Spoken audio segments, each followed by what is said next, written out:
Hi there, and welcome to today's live chat about everything you need to know about the STAAR Interim Assessments. What we'll talk about today in this session, we'll give an overview of the interim assessments, talk about some of the changes from last year, which was the pilot year, the steps for preparing for interim testing, how to register students, some details about test administration. We'll talk about the technology enhanced items, the reporting that comes along with the interim assessments, and we'll finish by sharing some more resources and training and time for questions. All right, so let's get started with an overview of the interim assessments.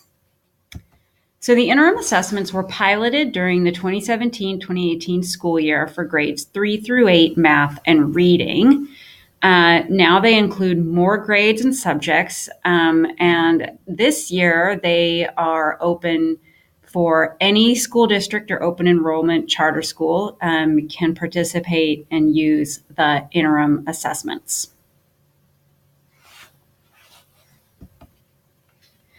The interim assessments are offered through the same platform as the summative STAAR test, the STAAR online testing platform that schools already have installed.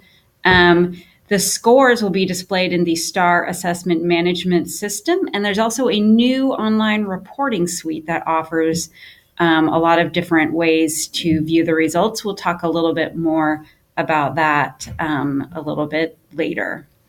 I will make one note here that the STAAR online testing platform, you will need to, if you already have it installed on your technology at your school, you will need to update it. There is an update for that does include the interim assessment. So last year's testing platform needs to be removed and a new one added to your computers. So the test questions for the interim assessment were developed with Texas teachers and are fully aligned to the Texas Essential Knowledge and Skills, to the TEKS. They do include multiple choice and griddable items, but they do not include any constructed response items. And the interim assessment questions do measure the same reporting categories as the STAAR summative test. All right, so further overview, the interim assessment is what we call a multi-section test. So there's more than one section. So students begin with an on-grade level test in section 1. And then depending on how they perform in section 1, the system will automatically route the student to one of 3 section 2 tests. Time frame for testing was designed each section to take approximately 1 hour, but as we know with our students, that could vary according to students. It is meant to be a shorter test, though, than the STAAR summative test.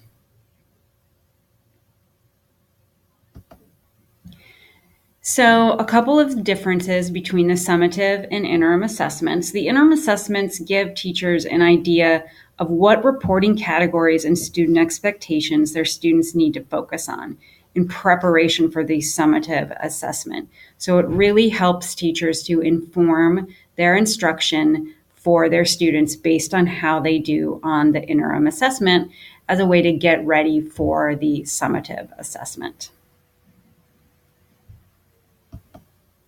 So now we'll talk about some changes for this year from last year, which again was a pilot year. And these changes are based on the feedback that was received from the pilot year. So first of all, the participation. So it's no longer required to receive approval from TEA to use the interim assessment. Interim registration is currently open to all districts and open enrollment charter schools, with no approval required. Another change is the tests that are offered. Last year in the pilot only tested grades 3 through 8 math and reading. Now we've added in Spanish, grades 3 through 5 math and reading, as well as Algebra 1, English 1, and English 2. Another change is that this year, the embedded supports will be offered, and those include the content and language supports, as well as the text-to-speech supports. So this chart shows terms that are used in relation to the interim assessments. We talked a little bit about the multi-section testing, that there's 2 sections and students start off in the first section, and then depending on how they do, they're routed to an appropriate second section. The other term I want to point out is off-grade testing. So this is specific to interim assessments. Teachers can test a student at any grade level above or below their enrolled grade level. For instance, elementary and middle school students can be tested at any grade level offered within the 3 through 8 interim assessment. And high school students that are taking the EOC interim assessment, can be tested at any grade between 5 and 12. So one more thing about the multi-section testing, about the Section 2. So the Section 2 tests are made up of either on grade level easier, on grade level similar, or on grade level harder. So depending on how your student does on Section 1, they're routed to either an easier, similar, or harder set of questions. So there are going to be 2 independent opportunities to take the interim assessment. Opportunity 1 launched at the end of August, and Opportunity 2 will be launched later this year. Multiple attempts or reattempts means that students are allowed to attempt a grade subject within one opportunity for up to 10 times. For example, a student tests grade 3 reading and the results show that the student is below expectation. The teacher can do remediation with that student and then reattempt them on the same grade level and subject test. So like I said, there are 2 independent assessment opportunities. The test items in Opportunity 1 and Opportunity 2 are different. Because the interim assessment is online only, district or campus testing coordinators can continue to register students all the way through to the last day of the administration, which is March 29th, 2019.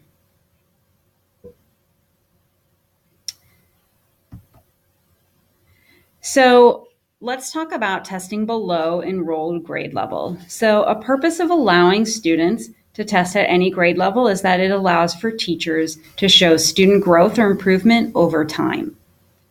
For example, a 5th grade student who seems to be performing at a 3rd grade level can be registered for the grade 3 test.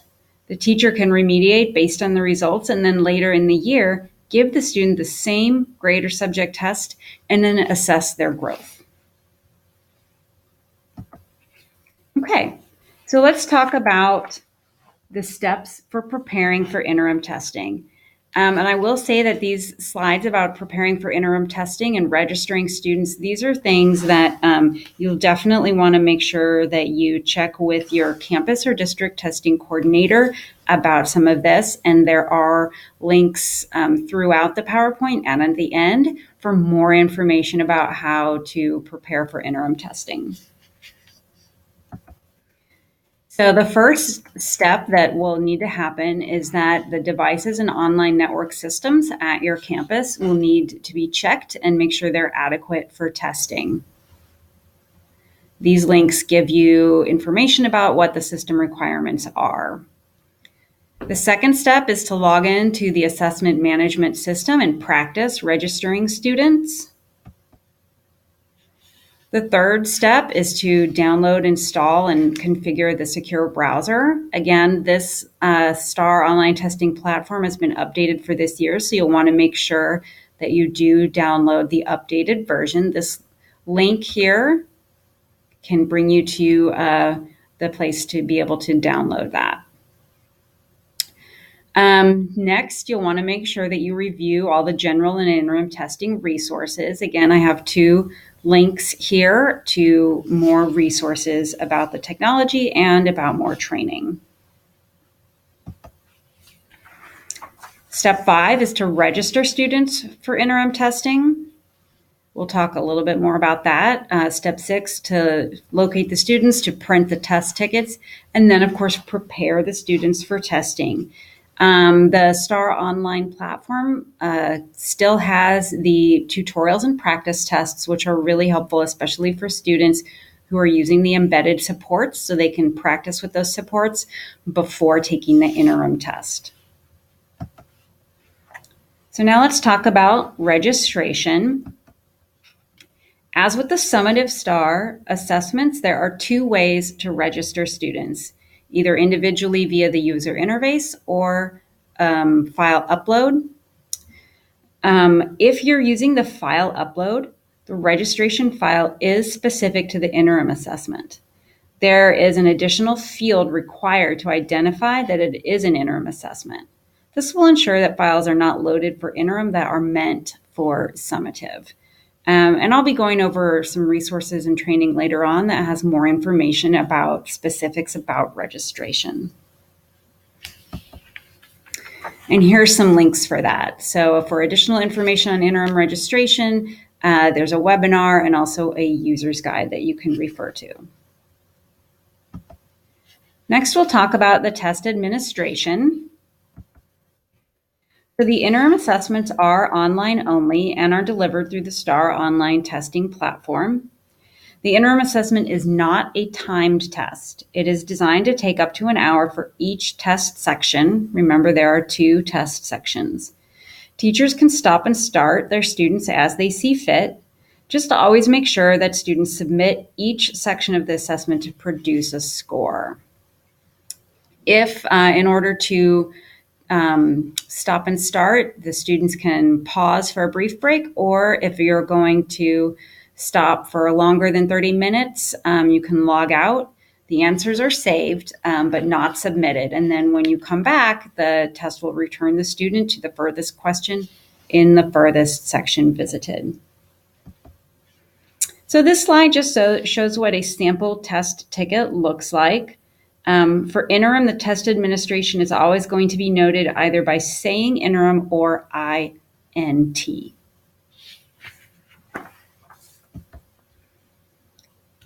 So when you're on the STAAR online platform, you're going to choose interim assessment, and then you'll enter the student username, the password, and the session ID. I can't show you any of the actual test questions, but this is what the end of the test looks like. Students can review their answers, including flagged questions and questions they did not answer. Once the student has completed this section, they select End Section 1. So this is the end of Section 1. So they click End Section 1, and then the system calculates their score. It takes about 30 seconds to score Section 1. And then the student is routed to one of 3 Section 2 tests. Remember, those are either on grade level easier, on grade level similar, or on grade level harder questions that happen in Section 2, depending on how the student does in Section 1. At the end of Section 2, the student will see the same review page. The student can then go and review Section 2. I will note that students cannot go back to review Section 1 again once they've submitted it. So once Section 1 is submitted and scored, students cannot go back to it. So this is the end of Section 2. This slide just shows a flow chart of how the interim assessment progresses.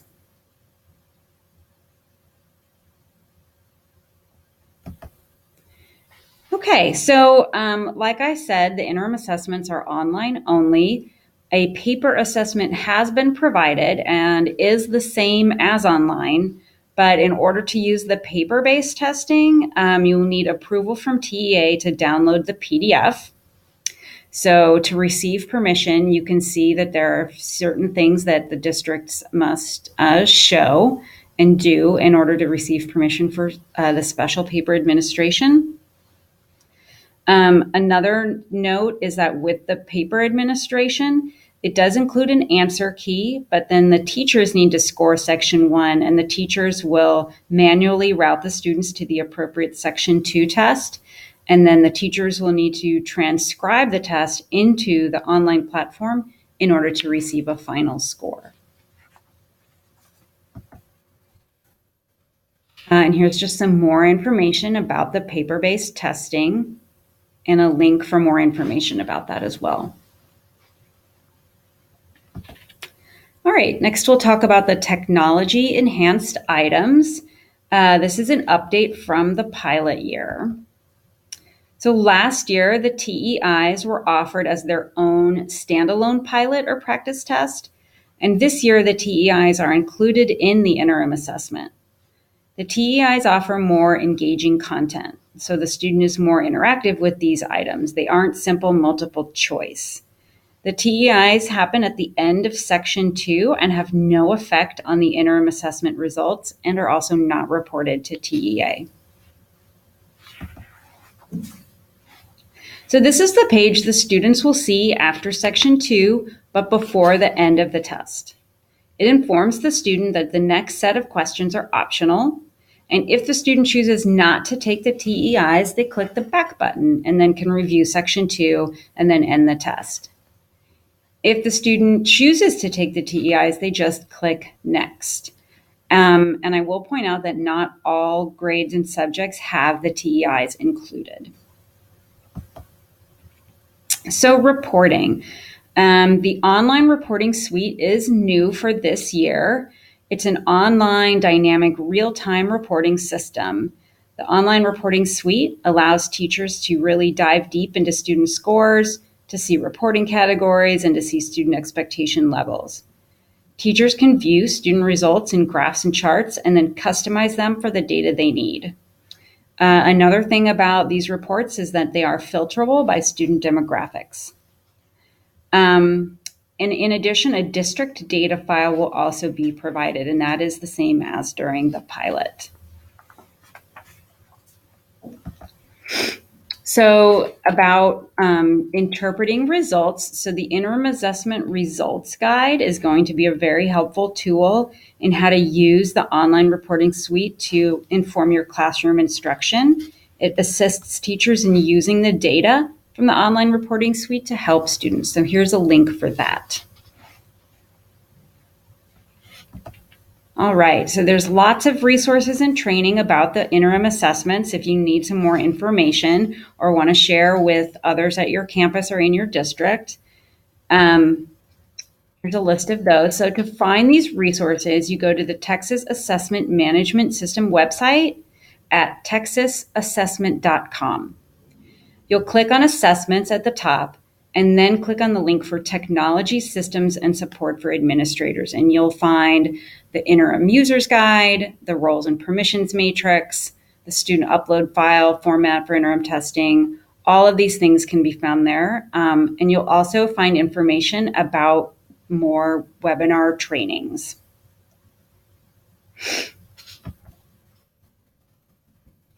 So I'll just briefly review some of the questions that have come up. Somebody asked, what if I don't have enough computers to accommodate all of the students in my district? Can I test students on paper? So like I said, in order to you need to apply for permission for the paper-based testing, and lack of technology, I don't believe, is a sufficient enough reason. One of the things that TEA suggests is testing students at different days and times so that you don't need to be, so that you have better use of your technology resources.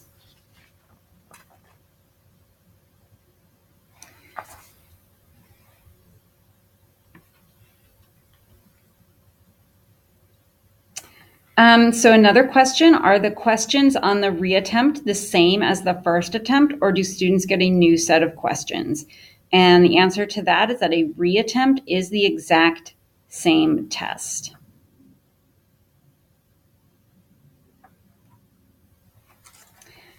Here's a question about the English 1 and English 2 assessments, asking if they include a writing component. And the answer is no, there's not. There are no constructed responses within the interim assessments. The interim assessment includes multiple choice questions that cover reading, revising, and editing on those English 1 and English 2 assessments. So those are all the questions that have come through. Here's some information if you need any customer support. Here's some more resources for you. Hopefully this was very helpful, and thanks for joining us today.